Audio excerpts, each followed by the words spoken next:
Welcome to Space for Women show series 32 today about overcoming obstacles, success stories from mentors and mentees. It's in alignment with SDG 4 on quality education and SDG 8 on decent work and economic growth of the SDG, with the aim of further contributions to empower youth and adults with essential skills to meet the space industry with STEM-related fields to better support the education path of the future space generation. Our aim today is to empower the equal participation of women and girls in developing countries, as their equal participation in the space industry is a necessary foundation for a peaceful, prosperous, and sustainable world. And we have a surprise guest today. That's Mr. Adam Ethan Loeb. He is a multiplanetary activist, a cosmic educator for Kidz. Adam will share with us what the participants can expect from today's show.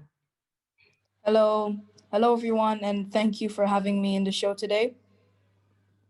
You're most welcome. You go ahead, it's all yours. Okay.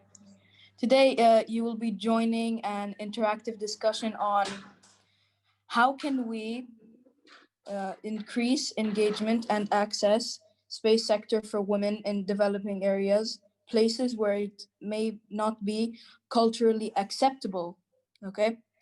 What role do you think mentorship has in this? And this is a panel about success stories in which you've all overcome obstacles, which can be very uplifting and encouraging, but stories about those moments in which we fail or things didn't go the way we hoped are just as important in our journey of growth and becoming. Where in your journey have you experienced failure? How did you get back up, and how did this experience contribute to your future success? Do you have any final words, advice to other women or young people out there about success, failure, and mentorship related to space or STEM? Thank you very much, Adam, for opening the show. So my name is Hien Nguyen. I'm your UNOOSA Space for Women mentor and host today. So now over to my dear friend and colleague, Ms. Zainab Azim. She's the UNOOSA youngest Space for Women mentor. Zainab is the founder of GIVE and Virgin Galactic Future Astronaut, who will present our show guest today. Once again, thank you for your participation and enjoy series 32 today. Thank you for having me. I'm really excited to be moderating today, and thank you all for coming. Such amazing speakers. So I'm going to start by introducing all of them.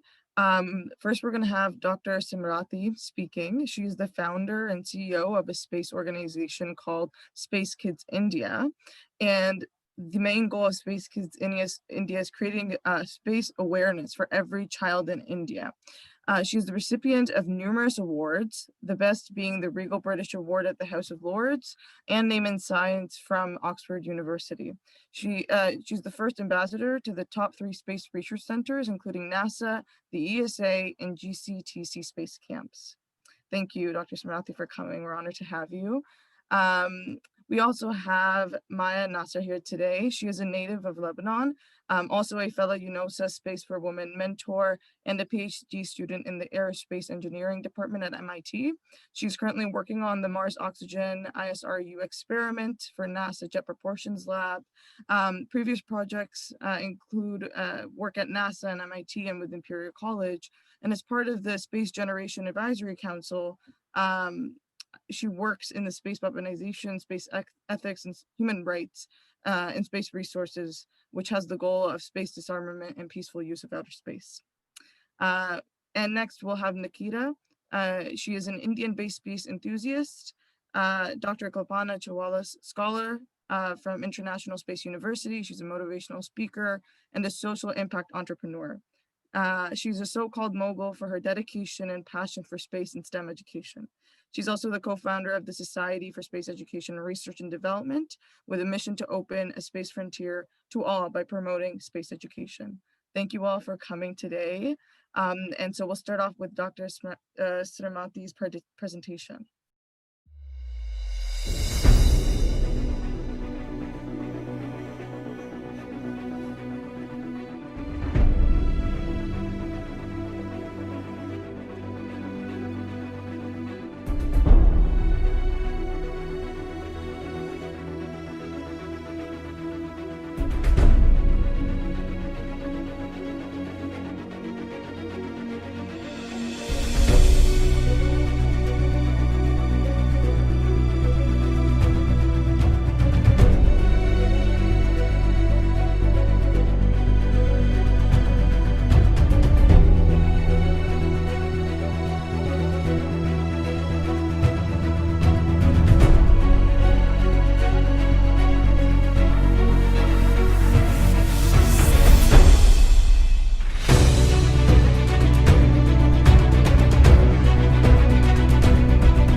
Thank you. So I should say Vanakkam. This is how Namaskar. This is how we welcome people here out in India. And good morning, good afternoon to the rest of the parts of the world. My brothers and sisters across the world. I'm so glad to be here. Thank you, Teen, for inviting me over this show. This is Women Power. I am so glad to be here and especially see you in this suit. Oh my God, that's beautiful. It's beautiful. Yeah, thank you. Absolutely stunning. Wow. Okay, so now you've seen the video. This is how we at Space Kids India work. You know, creating awareness, science awareness, predominantly in the field of space education. And one other vertical is research. And that's where we worked on 12 balloon satellites and 2 suborbital satellites and 1 orbital satellite. We have the credits of sending them all out on space. 1 near space, 1 suborbital, and the other into orbit. You look up to the sky, you see your baby still going up there. But in all of these, I should say, the participation of women, the participation of girls, I am sorry to say, is being just 1%. That's really, really heartening. I should say, I am the only girl or the women in my whole team. It's so unfortunate that, we've been trying to build a beautiful team with colorful, whenever there are girls around, the team is very bright and colorful. And we feel that, that color adds value. But unfortunately, what happens is back here in India, you have hardly about 14% of the entire population working on space industry.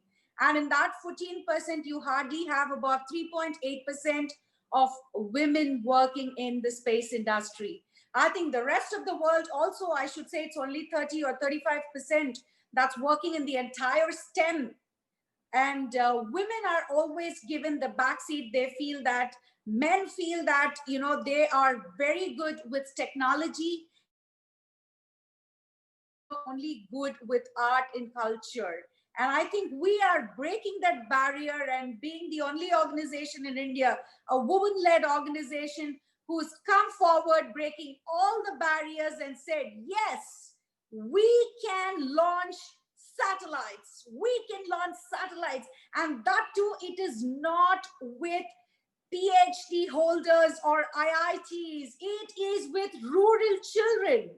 It is with rural children that we have given a platform and they have performed. I can show you. This is the structure of the world's lightest and first ever 3D printed satellite, the Kalam Sat. And this is the the lightest satellite. I would just move it here around to show you. Yes, I can show it to you here. This is the satellite, the model of a satellite that went up through ISRO's PSLV C-44 year last.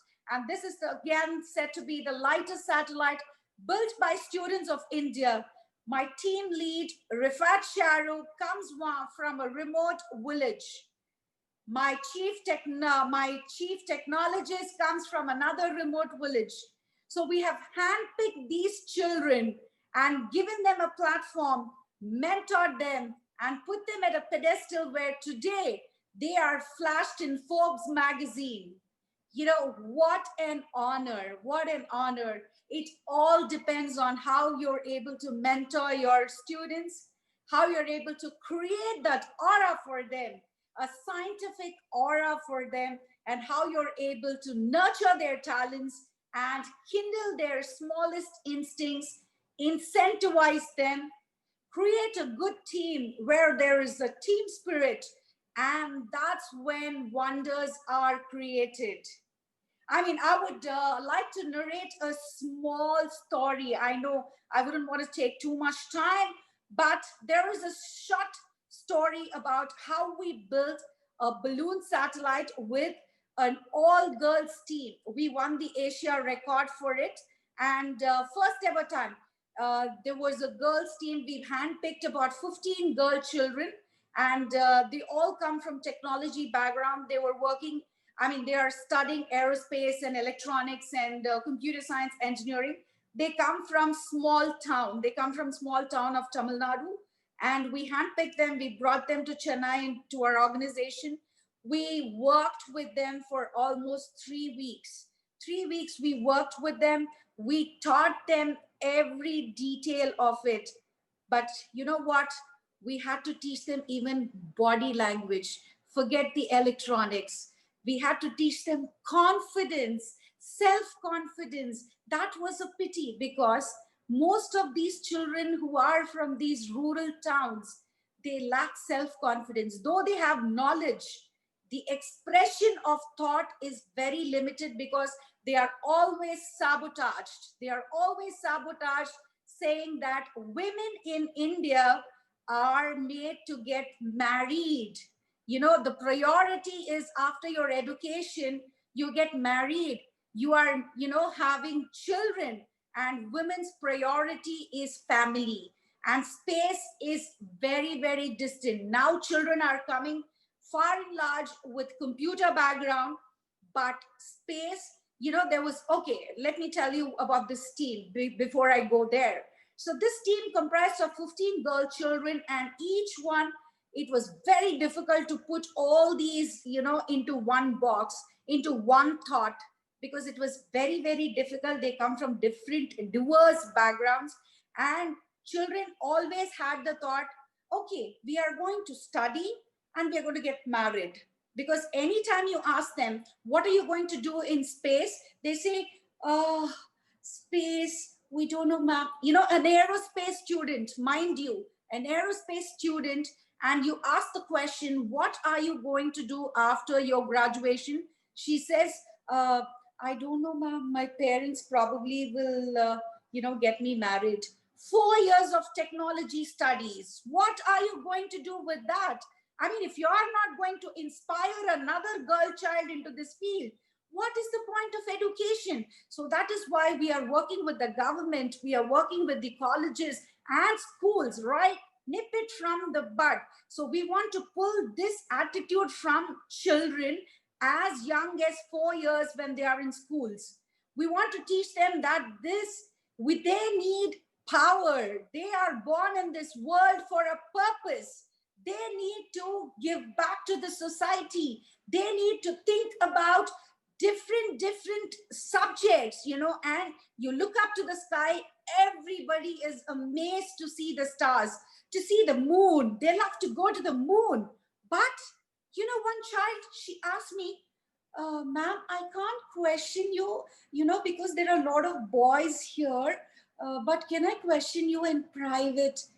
I said, yes, my dear, please tell me. I want to be an astronaut, but you know what? I get. I said, come on, speak up, my child. What is your problem? She said, but girls get periods. So it is so difficult for girls to go up in space. How can we avoid that? That's why I don't know, but I love space. I want to be an astronaut. You know, they are not aware of, there is lack of so much of awareness. So what we did was we were, there was one women astronaut who was kind enough to come to our show, and she spoke to these children. She opened up the eyes. She said there is so much of technology improvement, and how periods can be controlled when they go into space. You know, that was a big hue and cry, and there were so many girls. They were excited. They said, if that is there, then I am jumping. I am going to become an astronaut. So, you know, I always feel that that bit of awareness is very important. If you're able to, you know, spread that kind of awareness, I think girls can do much better, because we are too good in multitasking, and the space industry needs multitasking. So I'm extremely happy to be here, and shared my little journey. Well, the success story of the 15 girls, yes, I would like to say, after a lot of setbacks and barriers and everything, finally the D-Day had come, and we started filling the balloon. We started filling the helium into the balloon, and the girls were panting. They were like, oh my God, can we do this? It's becoming giant. It's becoming huge. Can we fill the balloon? And yes, with grit, because that 15 days of power that we induced in those children gave them that power to hold the balloon, to tie the payload with the balloon. And you know what happened? 10, 9, the clock ticked.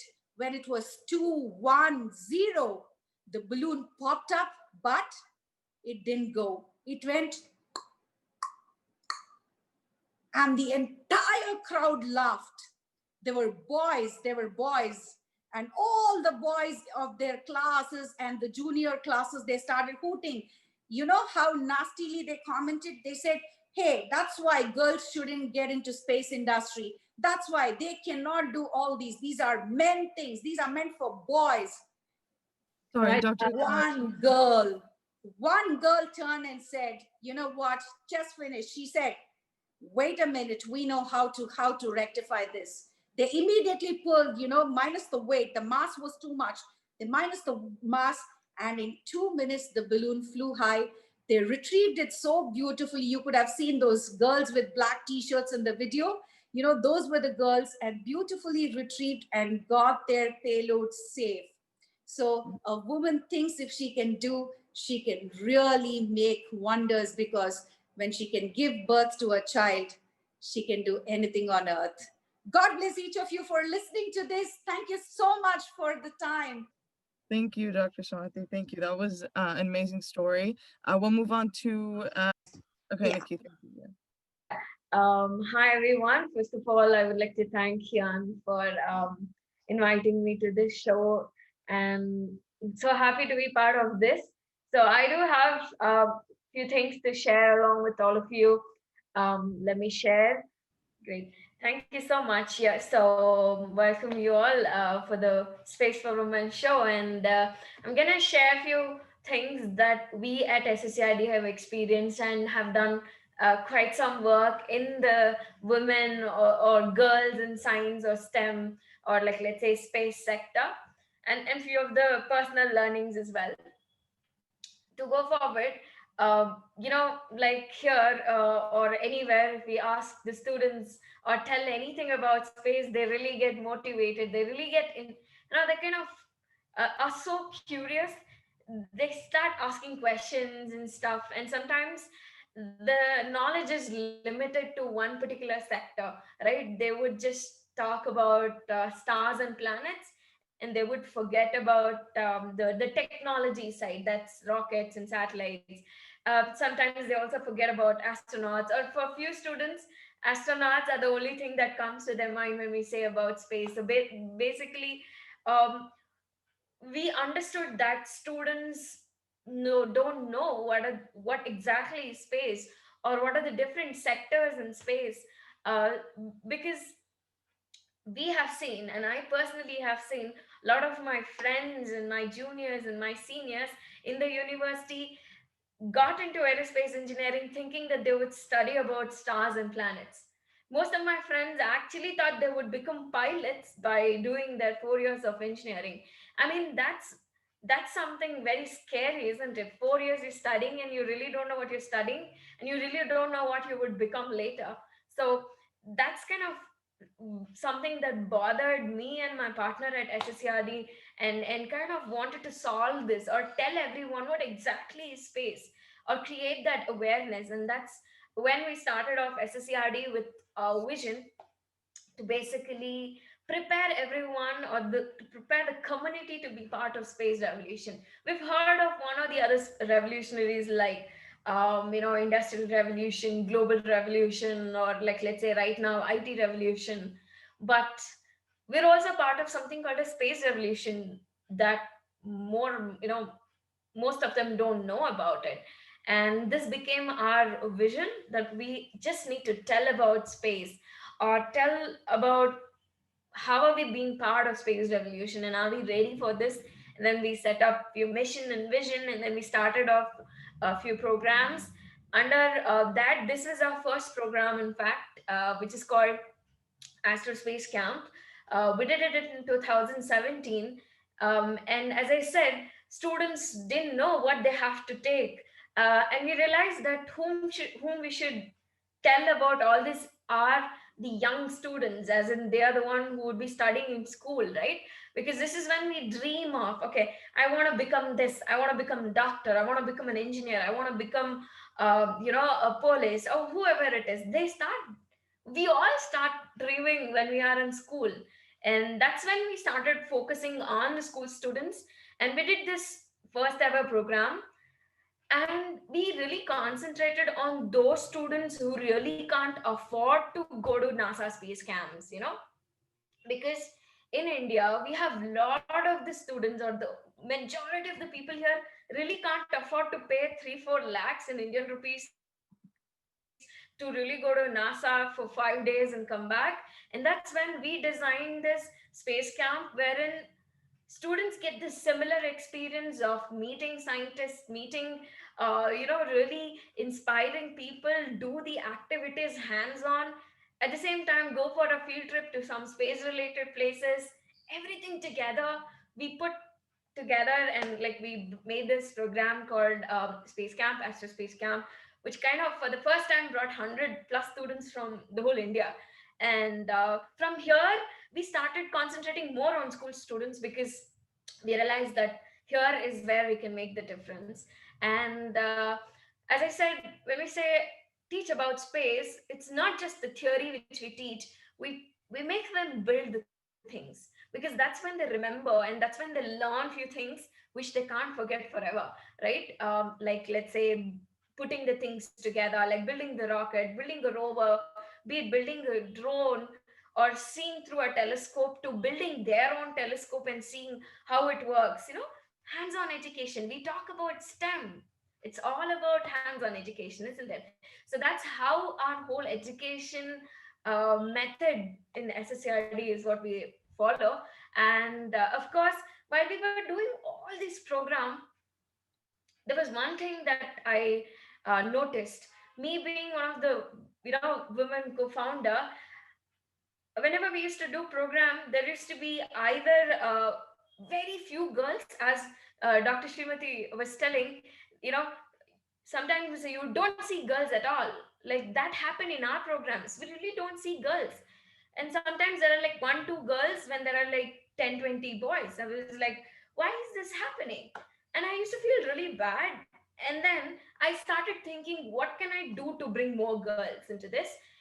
What I did was I designed one program telling, let me just do a program just for girls and women. And this is what I did.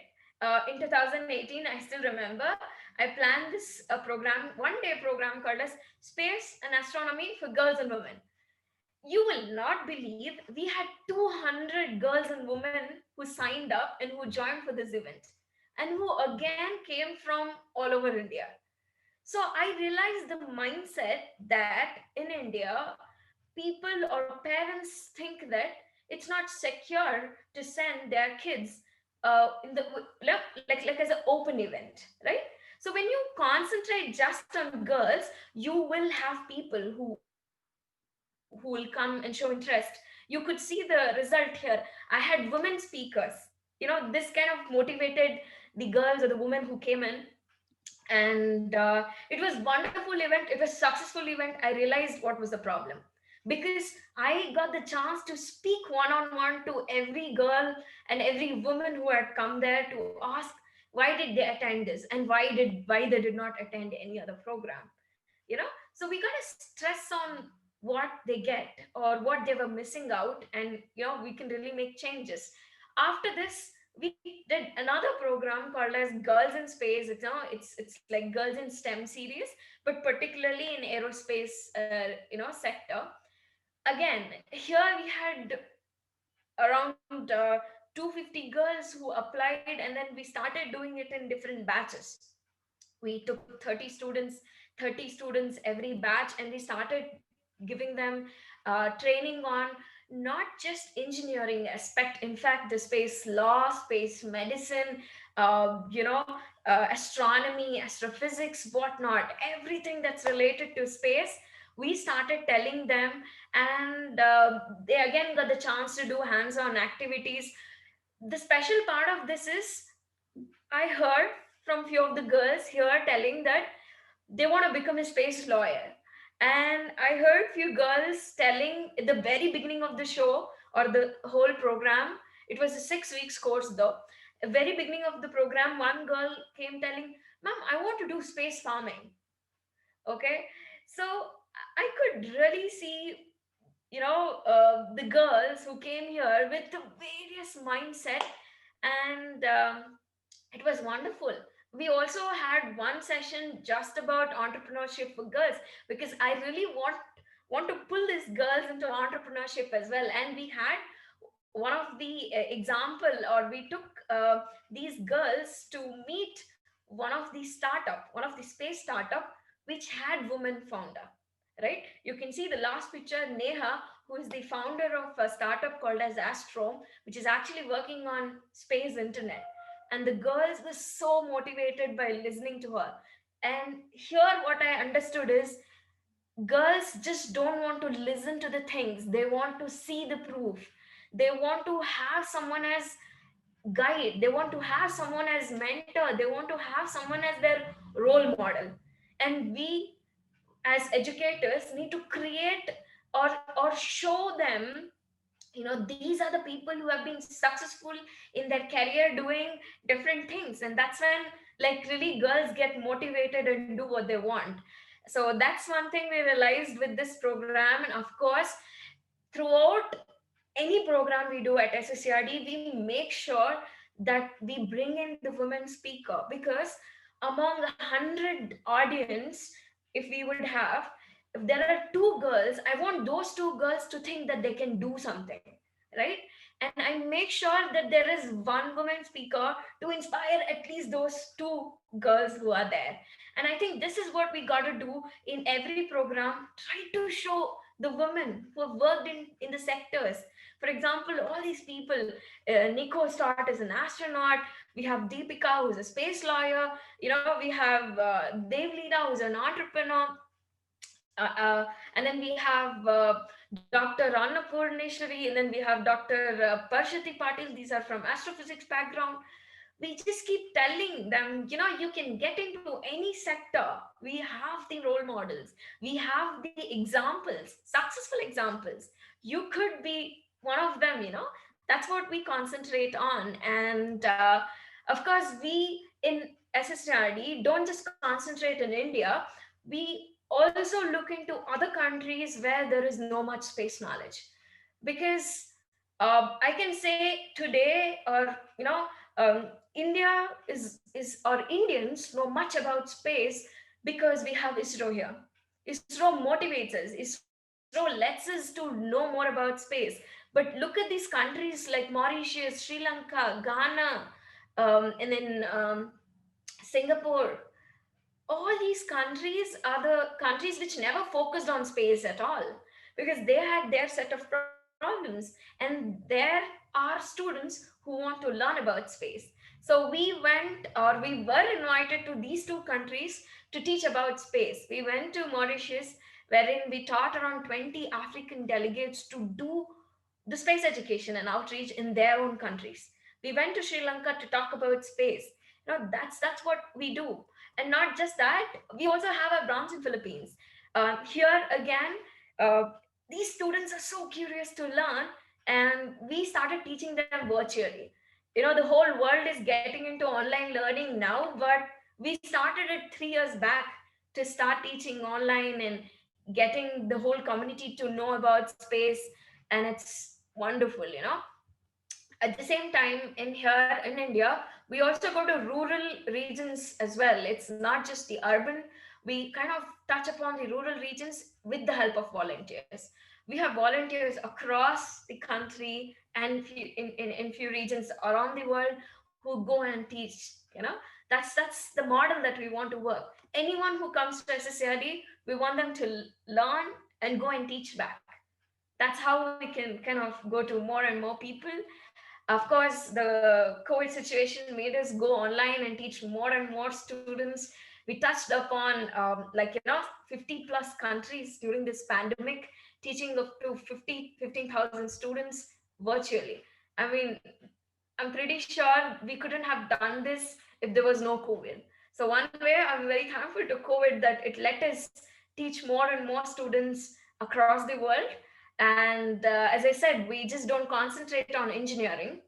We concentrate on different aspects of space. And this is what we learned at ISU. At International Space University, we learned different aspects of space.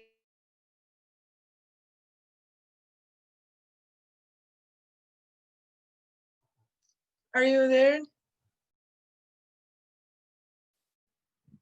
Nikhitha, I think your network. That's what we want. Now you're back with Am I back? network Can you hear issue. me? Nikki, yeah. Go ahead. Yeah. You have a few more minutes. Yeah, I'm sorry. Yeah. So we kind of concentrate on all these aspects of space because we want students to know that there are so many things that they could get connected to space. And of course, we concentrate on the challenges that we have here on Earth at the same time in space, and we solve them with the space-based solutions. And we also make sure that we solve or we work on the SDGs like quality education, we work on gender equality, and in fact, economic growth.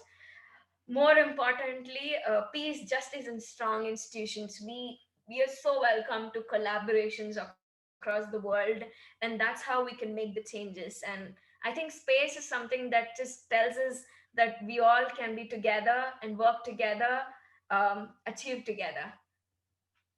This is our few students who work on research related projects at SSERD. And yeah, a little about my ISU experience. As I said, Hian was telling me, Nikhitha, why don't you tell about your experience of getting into ISU?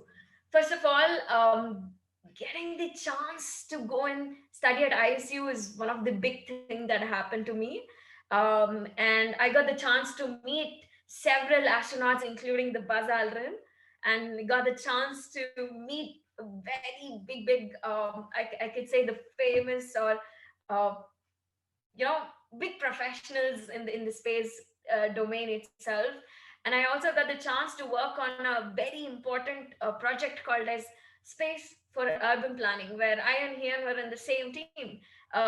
We worked on every team works on different projects, and we worked on this.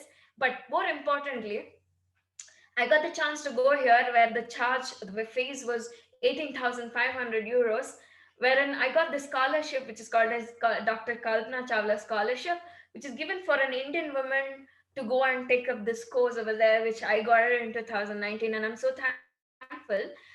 But then there is another little amount which we had to pay, which was not easy for me as a very a person who belonged to very middle class family here. So I had to go with crowdfunding.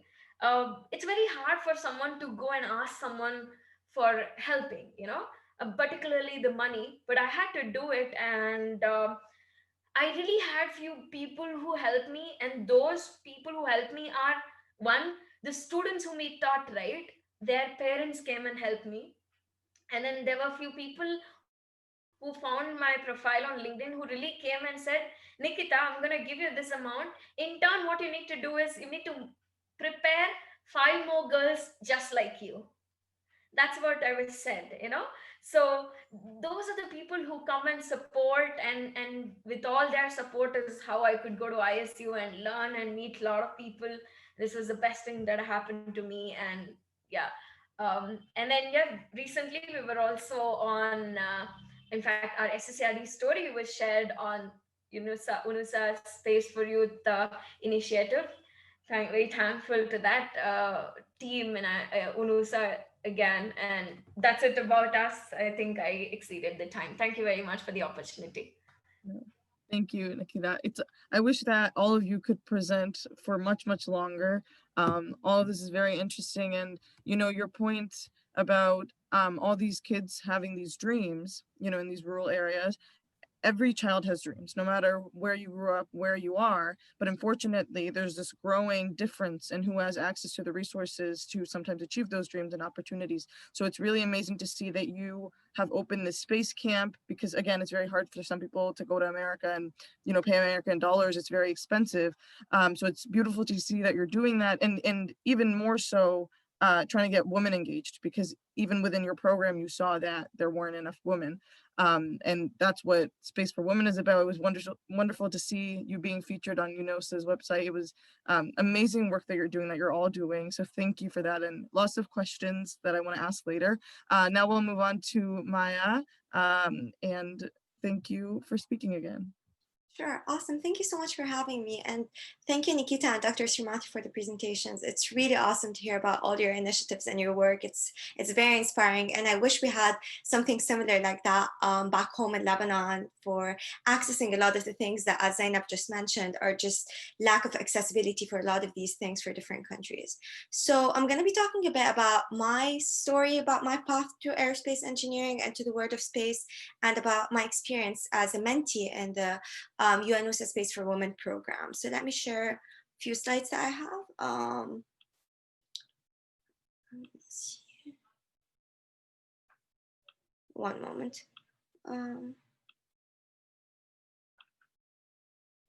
Can you see my screen? Fantastic. All right, so just to give you a brief introduction about myself, I'm a PhD student in aerospace engineering at MIT. I'm 23 years old, originally from Lebanon. My path in order to actually go to the US and move out from Lebanon started after during my high school process in back in my village in Lebanon. So I got accepted to a program there called Competitive College Club, and a scholarship called Diana Kamal Scholarship Search Fund. So the idea behind that was to really help you know, young Arab students who wanted to access opportunities outside of the Arab countries, and with all of the problems and limited access to things that we have over there.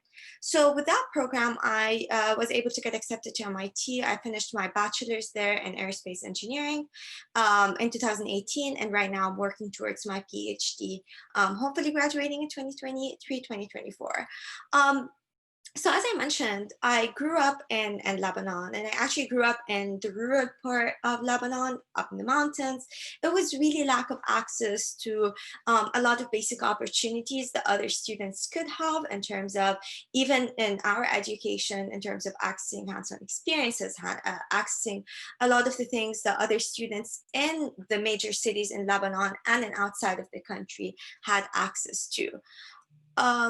I studied in Truth National College. That was a foot of my school. I think the biggest thing that we had is basically an amazingly strong, you know, scientific background, which is given for all the students, which is great. It was a very strong scientific system encouraging all women and men students to actually pursue their dreams and to actually get a strong scientific background. But the main important lacking thing is there's no one from the alumni, from the people we know, who really pursued something, say, outside of Lebanon, tried to do something outside of the box. There's always the same expectations of everyone. So even if you wanted to do something else, it was really hard to find, you know, a person to talk to. All the teachers have been doing the same curriculum for years. All the students have been studying the same things for years. So it was really hard to be able to say, hey, I'm passionate about, you know, space. How can I pursue this? Where can I go? What opportunities I can access? And this is why when I saw Nikhitha's presentation, it was amazing to see the access of opportunities for a lot of students who are interested in things but can't really access them properly. So throughout my high school experience, I saw an advertisement, a random advertisement for this program called Competitive College Club. And I was like, I saw names of Harvard and MIT and stuff. And I was like, that sounds interesting. I talked to my parents. I was like, hey, so there's this program, you know, I'm passionate about space. There's this program to go to the United States. And I was really young. I was still 15 at the time. Do you think, you know, it's okay? We all in the beginning took it as a joke. It's like, we have no family in the US, we have no one we know outside of Lebanon. And my parents were really worried about sending a girl alone who's never traveled before all the way to the United States alone to be able to, you know, study aerospace engineering or whatnot. But I'm really lucky that my parents were very supportive, and we all started this program in a way of, you know, we don't know what we're going to expect, if I'm going to get accepted or not. But then the really life-changing moment happened for me when I was 16 and I got accepted to MIT to move to the US. And at that moment, it all hit me that was really real. And it would have never happened without the opportunity of people helping me and mentoring me to be able to know how to apply to the US, how to access these opportunities. Because if I were to stick to what, you know, my community has, I would have just studied what other, you know, women are studying here, and I wouldn't have had access to opportunities to really achieve something I'm passionate about. So as I mentioned, in 2014, that was really the moment that changed my life and, you know, got me to have an opportunity to access my dreams here in the US and at MIT. But throughout my application process, one of the main things that happened was in 2012, our Curiosity Mars rover landed on the surface of Mars. And I still remember I was, you know, back home in Lebanon, you know, working throughout all of my high school stuff and my applications to college. And that was just so inspiring for me to watch the faces of every single person in mission control, being able to see we achieved something this awesome, landing a Mars rover of this complexity on the surface of Mars. It was just so inspiring. But one thing more specifically inspiring about it was this person. So this person is Dr. Srimathy. He is the previous director of NASA Jet Propulsion Lab. And I know we have been talking a lot about, you know, having women role models and all that. I really had access for any woman role model whatsoever in terms of the space industry in Lebanon, but also had lack of access to even any role model whatsoever, you know, not just women. It was just a lack of access to the space industry back home in Lebanon. You know, in India, there are some, at least more opportunities having a more, you know, a strong space industry in the country. I did not have that back home. But just watching, you know, the director of Jet Propulsion Lab, knowing that he's originally Lebanese, that he grew up also in the mountains of Lebanon somewhere and was able to, you know, immigrate, was able to go somewhere and become the leader of all of this at NASA, just really inspired me to continue work through this application process and be able to pursue this opportunity. So flash forward a bit to actually starting my undergraduate studies in MIT. That was my very first AeroAstro class at MIT. And I still remember I entered the class, the professor was there, and he had this photo in the background. And I was like, I'm very passionate about space. This is an astronaut. I really want to be an astronaut. This is great. I didn't think it through more than that. And I didn't personally know the professor at that time. And he started talking and he was like, so when I was fixing the Hubble telescope up here in this photo, and he just said it very casually until it hit me back a bit to be like, whoa, was that you in this photo? Were you fixing the Hubble telescope? And it was a whole set of questions in my mind about, you know, what am I seeing and the place I am in and the opportunities I have access to right now. And I discovered at that point that this professor was Professor Jeffrey Hoffman. He's a shuttle astronaut, and he's just an amazing professor. He's been my advisor through, you know, undergrad and graduate studies right now at MIT. And throughout that, I got able to access a lot of opportunities. But it always set me to the point that even my, you know, inspiration people are, you know, male professors at MIT. Everyone around me mostly are, you know, male students. And it always set me to the point that everyone who just started their undergraduate studies at MIT was already a really strong engineer. They've already had access and preparation through schools for their space opportunities, which is something I lacked. So there was a lot of imposter syndrome in the process, but with the advice of amazing professors, with the opportunities of mentorship of other women women. And throughout my undergraduate degree and my graduate degree, I was able to get my very first, opportunity to work at NASA. That was through my first year at MIT. And then I was able to work on multiple projects starting from there. So my main project is on the Mars Oxygen ISRU experiment. This is for the Mars 2020 rover that we launched this last summer. I was able to work at JPL on multiple projects on Cassini, on the Saturn probe mission, and on various satellite projects at MIT and at OneWeb otherwise. I also had the opportunity to organize multiple educational programs in the UK and India at IIT Kharagpur, and France, Peru, Colombia, and various other places to really teach more people around the world about airspace, about space in general, about various opportunities, and giving them more accessibility for applying to the US and where to find these opportunities if they want to access them in their home countries or otherwise. Just to give you a very, brief view of my actual work, this is the Mars 2020 rover, Perseverance. And on this rover, we have we have 7 scientific instruments. So the one that you see over here in the photo is the NASA Mars Oxygen ISRU experiment. And that's the project that I've been focusing my PhD research on. This is just a photo of it when it was installed on the Mars 2020 rover. And this is the launch photo the last summer on July 30th. So we're so excited. We're right now about 68% of our way to Mars, and we'll be landing there on February 18th, hopefully. I'm working also on since I'm very passionate about, the accessibility of space for multiple people all around the world, and especially for under accessible countries, I'm working on a payload project that will be launched this summer to the International Space Station. And my friends and I had this proposal of having space as a space for everyone. And this is kind of our goal in this, payload. And we wanted to really represent all countries that are underrepresented outside of the main spacefaring countries. And we wanted to send this message of peace and unity of all of the world from the International Space Station. The last thing I want to talk about is my experience as a mentee in the Space for Women program. I think it was it really randomly happened. I started because I've been working for engineering in a really long period of my life and my continuing undergrad and graduate studies. I discovered I'm really also passionate about politics and about policy making and about law, especially in the field of space. And one of the main things that as women we always tend to do is, if we don't meet 100% of the criteria needed for something, we just don't pursue it. Unlike men, which studies show that even if you meet only one of the criteria, you just go forward. So for me, because I've been doing engineering for that long, I felt I might not be able to be good enough to do, the space policy and law field, because it's very different.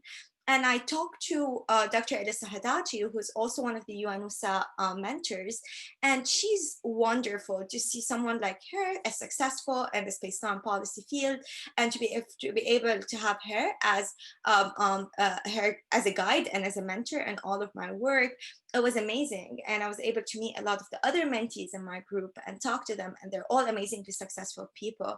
So from there, I was able to be part of the Space Generation Advisory Council, Space and Law policy group. And we were able to work on multiple space weaponization, space ethics and human rights, space resources, and other legislation, subgroups, which was exactly what I wanted to do. So this is kind of my last slide. Just to say about the main things and the main benefits I had through this program. I was really it was incredible to be able to expand my network this fast through the space law and policy field. I was able to attend a lot of exclusive seminars with some amazing speakers.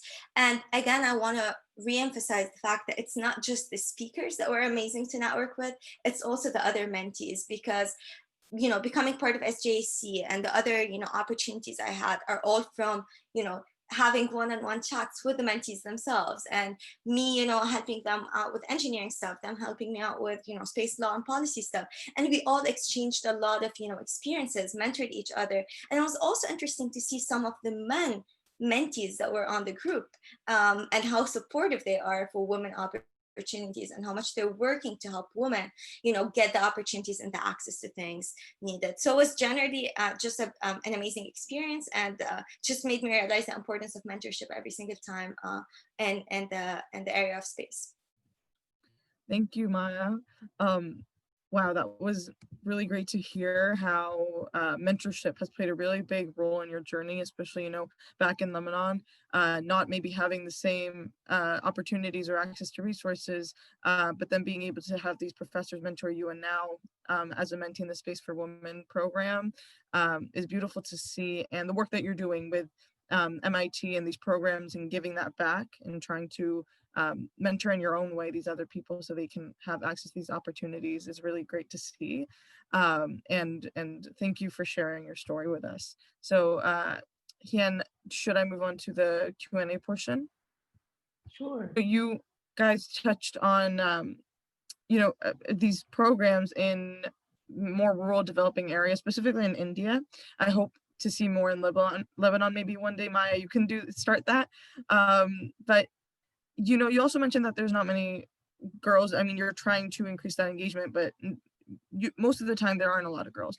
So can you speak to how we can increase engagement and access to the space sector and to these space related opportunities, including the space camps for women in these developing areas where sometimes it might not be culturally accepted, or an even bigger problem is if their family doesn't support them. And what role do you think mentorship has in that, and how can these girls find mentors? So you've stressed upon the space camps. Well, I've been given the ambassador status to the NASA space camps, the first Indian to hold the ambassador status for all the three space research centers. So initially it was exciting because there was nothing of that kind, you know, a decade ago in India.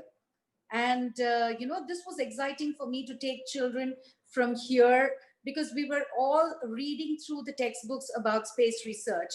There was nothing hands-on then, you know, because we did have ISRO here in India, but ISRO was more into governmental research, and it was more security, you know, a common man couldn't go in, more so students of school students couldn't go in.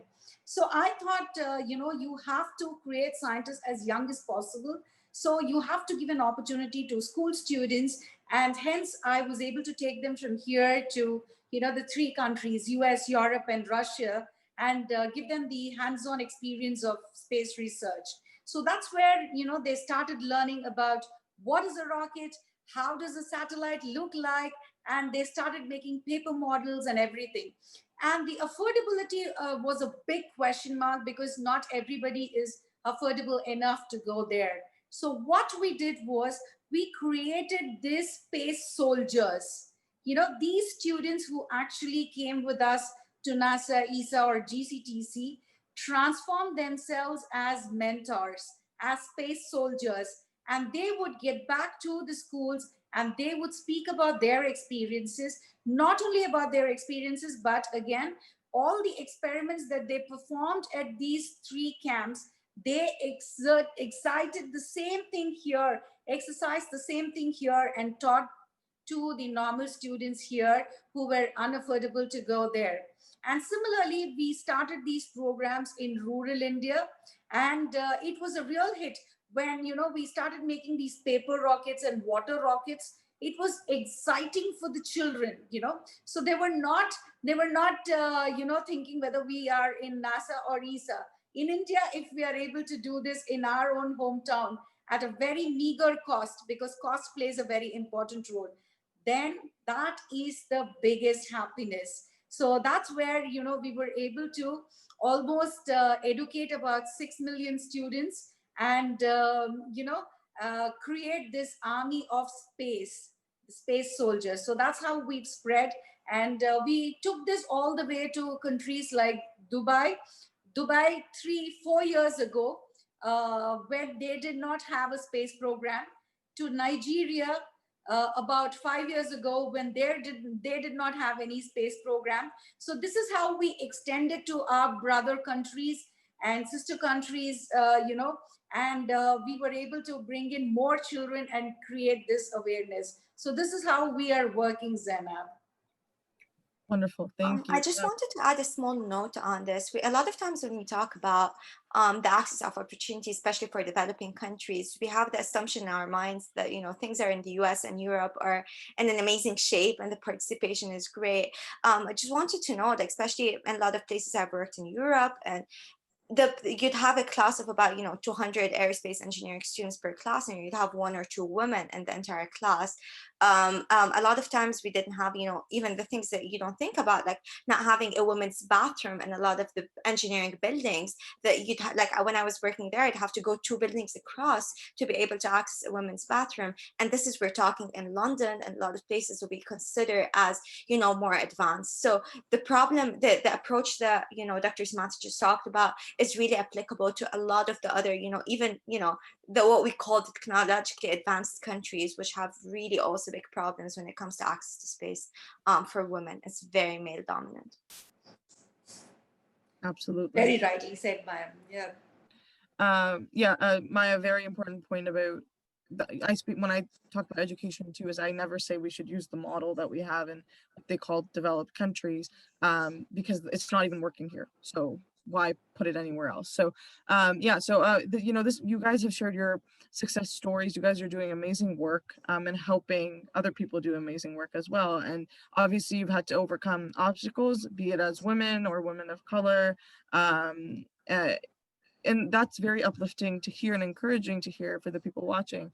But, you know, stories about failure, or, you know, when things didn't go the way that you hoped or that you wanted or that you anticipated, are also really important for journeys of growth and becoming. So, you know, we just wanted to ask, where in your journey have you maybe experienced a moment of wanting to give up? And how did you get back up from that? And then how did that experience contribute to your future success? I can say the problem that I faced was, I come from a background where none of my family members or relatives are into entrepreneurship. So I can say I'm the first generation entrepreneur, and I really don't have idea how this works.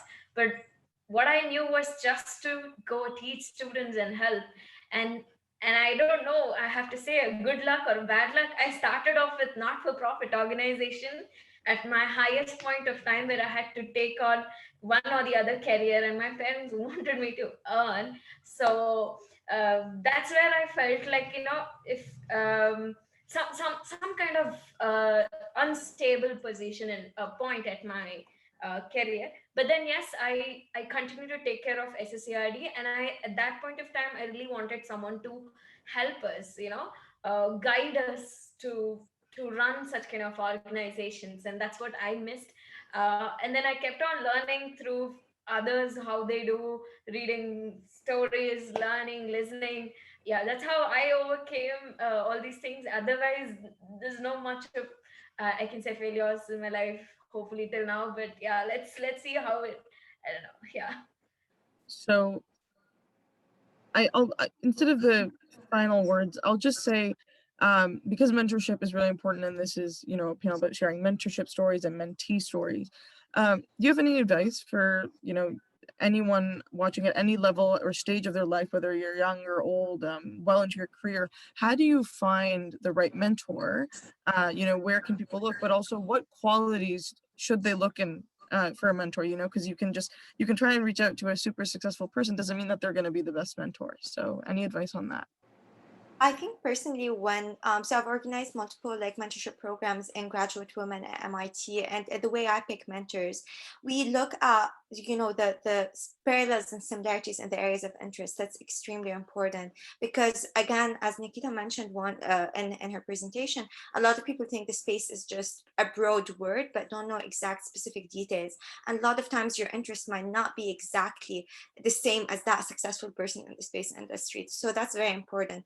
The other thing is the availability of time, because sometimes less important people who have more time to give you, to mentor you, to introduce you to people, is really really important and end up being a lot more helpful than meeting the most important person in the industry. And the third thing is how much they're willing to introduce you to basically expand your network in the area. Because one of the things that helped me most in my work is being able to meet a lot of people, and every one of them would introduce you to more. So I think these three things, and being genuinely caring about, helping you and guiding you through the process. I think these are the main things I personally look at in a good mentor.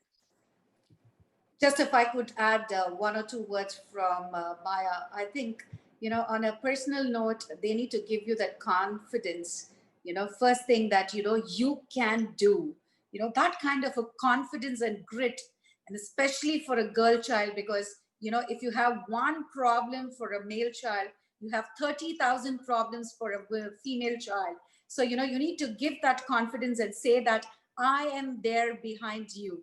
Come what may be, don't give it up. That perseverance should be given. And if you're able to induce all these characters into your mentees, I think you are the best mentor. I totally agree with both of them, both Maya and Dr. Srimathy. It's one thing for sure, the technical details that a mentor must be good at. So a mentee must really look into someone who would have chosen those career, or some of them who's successful or who had their interest, that could also help someone to learn from them. And of course, sometimes you would need a person who could just say, yes, you can do it. You don't want someone who can say, no, you can't do this. Instead, we really need some point of time, you can do it, come on, go do it. There, it is hard, but yes, you can do it. That's something that someone would look from the mentor, and that's what we really need to find. And yeah, I could say these two things, and they have to like really look out for what they like and someone who like that with similar interest. Yeah, pretty much that.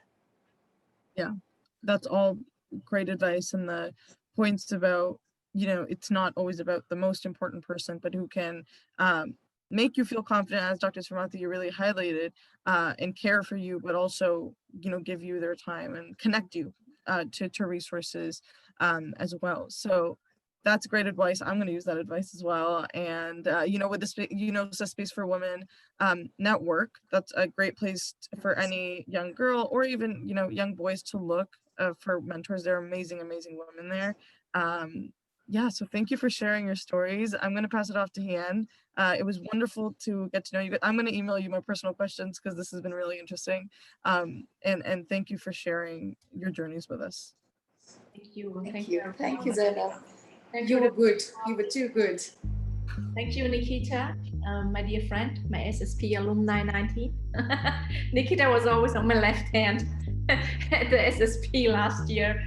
And thank you, Maya. Thank you all for your active participation, highlighting your personal stories and your initiatives, your grit, your persistence, the importance of proximity in such a complex industry. Thank you to our special guest Adam Loeb and his mother to surprise us with a personal presence. And last thing we would like to do is to do a group picture. And as soon as we get off here, we'll hope to hear from you for Space Humanities next week. So thank you, everyone, and stay safe.